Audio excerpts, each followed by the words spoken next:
कहानी की शुरुआत में हम दो पार्क रेंजर्स को देखते हैं जो नदी के थ्रू पूरे जंगल में सैर कर रहे थे। इनके नाम थे गावी और काला भाई और यह जंगल की देखभाल करते थे। गावी जंगल में ड्रोन भेजती है यह देखने के लिए वहाँ पर सब कुछ ठीक है या नहीं, और तभी अचानक उसके ड्रोन के सामने कोई आ जाता है जो कि उसके ड्रोन को डैमेज कर देता है। गावी यह देखकर हैरान हो जाती है और वह काला भाई से कहती है कि वह जंगल की ओर जा रही है यह देखने के लिए कि आखिर उसके ड्रोन को क्या हुआ है। काला भाई गावी से कहता है कि वह जंगल में बिल्कुल ना जाए, वो जंगल बहुत ही खतरनाक है और बहुत कम लोग वहाँ से वापस आ सकते हैं। गावी उससे कहती है कि उसे वहाँ पर जाना ही होगा, इसलिए वो वहाँ जाती है अपने ड्रोन को ढूंढने के लिए। तभी हम उस जंगल में दो लोगों को देखते हैं जो कि तीर धनुष के साथ वहाँ पर शिकार कर रहे थे, और ये दोनों कौन थे आपको आगे पता चलेगा। वो दोनों बंदे वहाँ पर ट्रैप लगा देते हैं ताकि अगर वहाँ पर कोई आने की कोशिश करे तो उसे चोट लग जाए। इधर काला भाई जब जंगल में लगे कैमरे की तरफ जाता है तो देखता है कि उसके ऊपर किसी ने मिट्टी लगा रखी है, और जब वह मिट्टी को साफ करता है तो अचानक से जंगल से किसी की आवाज आती है। दोनों बंदे जंगल से कुछ चीज लेते हैं अपने खाने पीने के लिए और उसके बाद वह अपनी कुटिया की तरफ जाने लगे हैं। इधर गाबी जब अपने ड्रोन को ढूंढ रही होती है तो उसे जंगलों के अंदर से कुछ आवाज आती है और वो अपने सामने किसी क्रिएचर को भी देखती है जो अचानक उसके सामने से गायब हो जाता है। यह देखकर वो वहाँ से भागने लगी है और वह क्रिएचर उसका पीछा करने लगा है, और तभी उस ट्रैप के ऊपर वो अपना कदम रख देती है जो कि उन बंदों ने लगाए थे, जिससे कि लकड़ी उसके पैर के आर पार हो जाती है। वो काला भाई को वॉकी टॉकी से कॉल करके वहाँ पर बुलाने की कोशिश करती है, लेकिन काला भाई वहाँ पर मौजूद नहीं होता, जिसकी वजह से उसकी बात नहीं हो पाती। काला भाई जब अचानक अपने बोर्ड पर आता है तो देखता है कि गावी उसको कांटेक्ट करने की कोशिश कर रही थी, लेकिन जब वो वॉकी टॉकी को उठाने के लिए जाता है तो वो पानी में गिर जाती है, जिससे वो खराब हो जाती है। इधर गावी जब जंगल में होती है तो अचानक उसकी तरफ एक लाल लाइट आती है और अचानक जंगल में अंधेरा हो जाता है। तो काला भाई उसे ढूंढने के लिए आगे बढ़ता है, तभी वो क्रिएचर्स की आवाज सुनता है, जिससे वह काफी डर जाता है। इधर गावी उस कुटिया के पास पहुंचती है जो कि उन बंदों की थी। वो उसके अंदर जाती है और वहीं पर जाकर लेट जाती है, और जब दोनों बंदे वहाँ पर आते हैं तो वो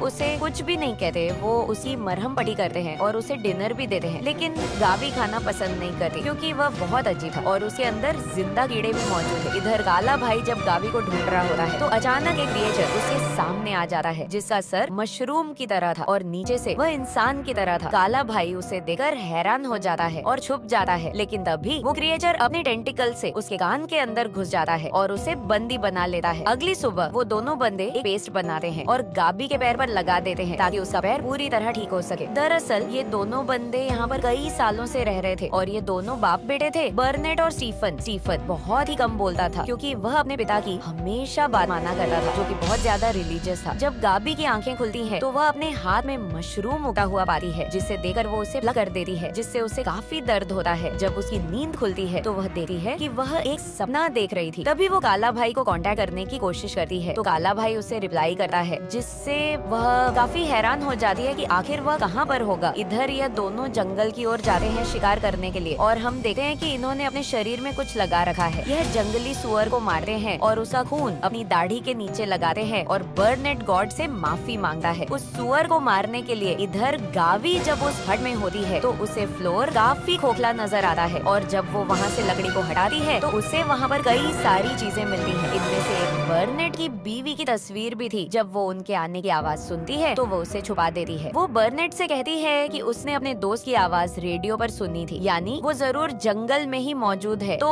उन्हें उसे ढूंढना होगा। बर्नेट उससे कहता है कि अब तक उन लोगों ने उसे पकड़ लिया होगा। वो उससे पूछती है कि आखिर वह किन लोगों की बात कर रहा है। तब बर्नेट उनके बारे में उसे कुछ नहीं बताता और उसे कहता है कि अगली सुबह वह उसे जंगल की ओर ले जाएगा। रात को वह गाबी के पैर की पट्टी हटाता है और गाबी देखती है कि उसका पैर पूरी तरह ठीक हो चुका है। वह उससे पूछती है कि आखिर उसकी बीवी को क्या हुआ था, तो अब वह उसे बताता है कि उसकी बीवी को एक बीमारी हो गई थी और 13 साल पहले वो अपने बेटे के साथ जंगल में ही शिफ्ट हो गया। वो उससे पूछती है कि आखिर वह क्या काम करता था, तो वो उसे बताता है कि वह एक साइंटिस्ट था और उसकी बीवी एक केमिकल इंजीनियर थी और उसके खून में एक प्रॉब्लम आ गई थी जिसकी वजह से उसकी मौत हो गई। गाबी पूछती है कि आखिर उसके बाद क्या हुआ था, तब वो उसे बताता है कि उसके बाद वह भगवान से मिला। यह सुनकर गाबी को काफी अजीब लगा है और वह सोचती है कि आखिर वह किस बारे में बात कर रहा है। फिर हमें काला भाई दिखाया जाता है जो पेड़ के नीचे लेटा हुआ था और उसका शरीर उस पेड़ से ही जुड़ते जा रहा था और उसके मुंह पर मशरूम निकल रहे थे, मानो कि उसका शरीर प्रकृति ने अपना लिया है। इधर रात को जब वह तीनों सो रहे होते हैं तो अचानक उनके दरवाजे पर वो क्रिएचर आ जाता है और वह अपने टेंटिकल से गावी पर अटैक करने की कोशिश करता है, लेकिन तभी वह बाप बेटे उठ जाते हैं और उसका सामना करते हैं। वो क्रिएचर अंदर आ जाता है जिसका सर मशरूम की तरह था। बर्नेट गाबी से कहता है कि वो इस फेस को लगा ले और कोने में ही रुके। जब गाबी कोने में एकदम स्टील हो जाती है तो वो क्रिएचर कुछ भी नहीं देख पाता, क्योंकि वह क्रिएचर सिर्फ गंध की वजह से शिकार करता था। वो दोनों उस क्रिएचर को पकड़कर उसका गला काट देते हैं, जिसकी वजह से उसका खून गाबी के ऊपर गिर जाता है और उसके बाद वह क्रिएचर वहाँ से भाग निकलता है। उस क्रिएचर के वहाँ से जाने के बाद वह गाबी के सारे कपड़े उतार कर उसका खून अच्छी तरह साफ कर देता है। बर्नेट उसे बताता है कि वह क्रिएचर भगवान ने ही बनाया है और एक तरह का फंगस है जो कि इंसान के अंदर आ जाता है। गाबी उससे पूछती है कि आखिर वह कौन से भगवान की बात कर रहा है, तो वो उसे बताता है कि इंसान के इतिहास से भी पहले यहाँ पर वो देवी रहती थी। गाबी को उसकी बातों पर यकीन नहीं होता और वह सो जाती है। अगली सुबह उसे एक सपना आता है जिससे उसकी नींद खुल जाती है और वह अपने सामने स्टीफन को पाती है जो कि उसे सोते हुए देख रहा था। यह देखकर वह अपना फोन निकालती है और स्टीफन को फोटोज दिखाने लगी है और स्टीफन ये सब देखकर काफी हैरान हो जाता है, क्योंकि उसने पहली बार यह सब चीज देखी थी। तभी उसका पिता वहाँ पर आता है और उसका फोन उठाकर पटक देता है और वह उसे कहता है कि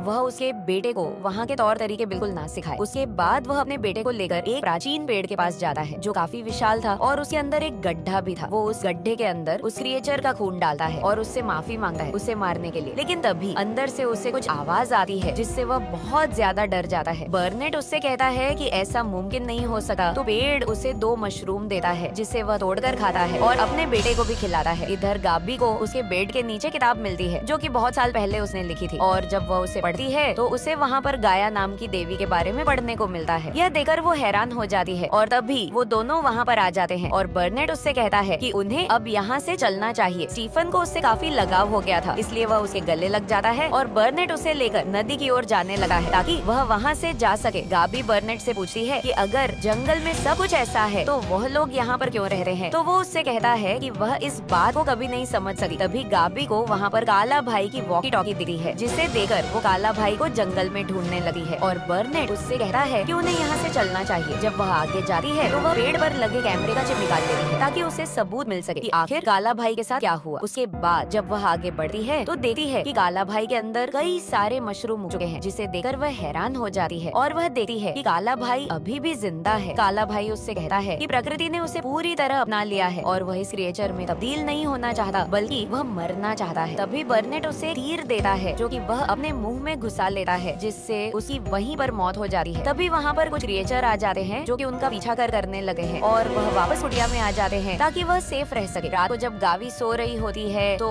उसे अपने पैर में मशरूम उगते हुए नजर आते हैं। वो बर्नेट से पूछती है कि अगर उसके पास कोई दवाई है तो वह उसे दे दे, वह इन्फेक्टेड नहीं होना चाहती। यह सुनकर बर्नेट तुरंत वहाँ से चला जाता है प्रे करने के लिए। तब गाबी स्टीफन से उसकी माँ के बारे में पूछती है। स्टीफन उसे बताता है कि उसकी माँ उसे छोटा बंदर बुलाया करती थी क्योंकि बचपन में वह हमेशा उछला कूदा करता था। वह उसे यह भी बताता है कि उसकी माँ अभी मरी नहीं है, वह जंगल में ही रहती है और फॉरेस्ट ने उसे अपना लिया है। इधर उसका पिता प्रे करने के लिए उस पेड़ के पास जाता है जहाँ पेड़ उससे कुछ मांग रही है, जिससे सुनकर वह हैरान हो जाता है। इधर गाबी स्टीफन से कहती है कि उसे यहाँ पर नहीं होना चाहिए बल्कि उसी उम्र के कॉलेज में होना चाहिए और अगर वह इस जंगल से बाहर निकलेगा तो वहाँ पर एक बहुत ही बड़ी दुनिया है जो कि उसे काफी पसंद आएगी, तो वो उसके साथ चले। यह सुनकर वह उससे कहता है कि वो अपने पिता को छोड़कर नहीं जा सका। तभी बर्नेट वहाँ जाता है और वो दोनों सो जाते हैं। अगली सुबह उसका पिता उसे प्रे करने के लिए वहीं पर ले जाता है जहाँ से वो 2 मशरूम निकलता है और वो अपने बेटे को खिलाता है, लेकिन स्टीफन तुरंत कुटिया में जाता है और मशरूम गाबी को खिला देता है, जिससे गाबी देखती है कि उसके पैर में जो मशरूम उग रहा था वो जा चुका है, यानी वही वो दवाई थी जो कि प्रकृति उन्हें दिया करती थी और वह जंगल में रहकर इन्फेक्टेड नहीं हो रहे थे। यह देखकर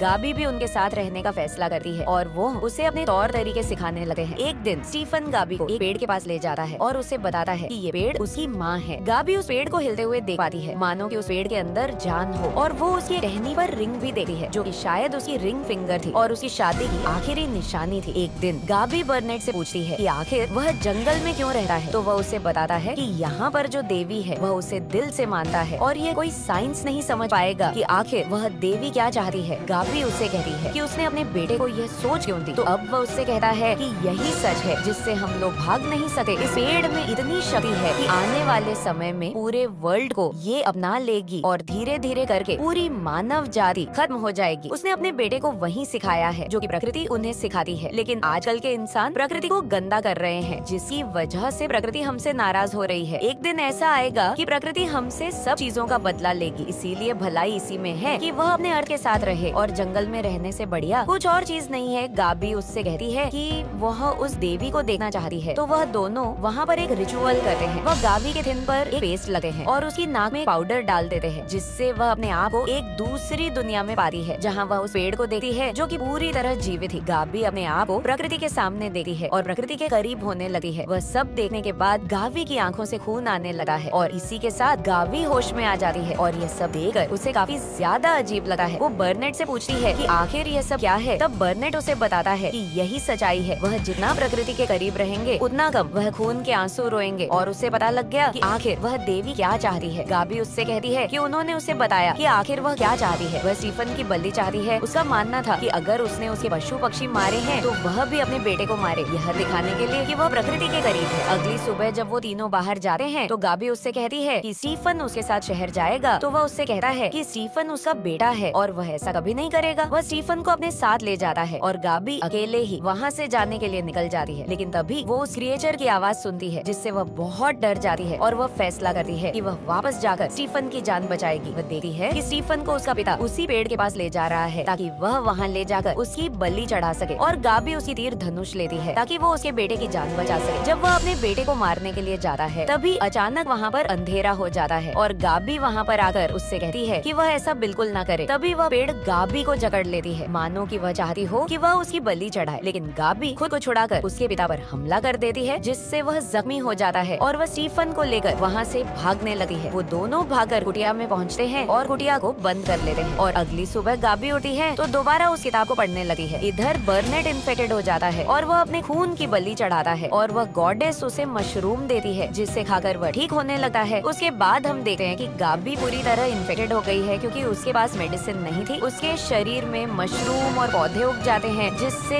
वह प्रकृति के करीब आ जाती है और स्टीफन से कहती है कि वह जंगल से दूर जाए और शहर में जाकर रहे। स्टीफन उसे अलविदा कहता है और वहाँ पर उसे हेलीकॉप्टर की आवाज आती है, जिसके साथ वह वहाँ पर चला जाता है। उसके बाद हमें कुछ दिनों बाद की कहानी दिखाई जाती है, जहाँ स्टीफन शहर में होता है और वहाँ के तौर तरीके सीख रहा था। जब वह रेस्टोरेंट में खाना खाकर उठा है तो हम देखते हैं कि उसके खाने में वह फंगस है, यानी कि वह उसका पीछा नहीं छोड़ेगी। और इसी के साथ ये मूवी यहीं पर खत्म हो जाती है। तो दोस्तों, अगर आपको ये एक्सप्लेनेशन पसंद आई हो तो वीडियो को लाइक और चैनल को सब्सक्राइब कर दीजिए। बाकी मैं मिलूंगा आपसे अगली वीडियो में। Till then take care, love you, bye bye.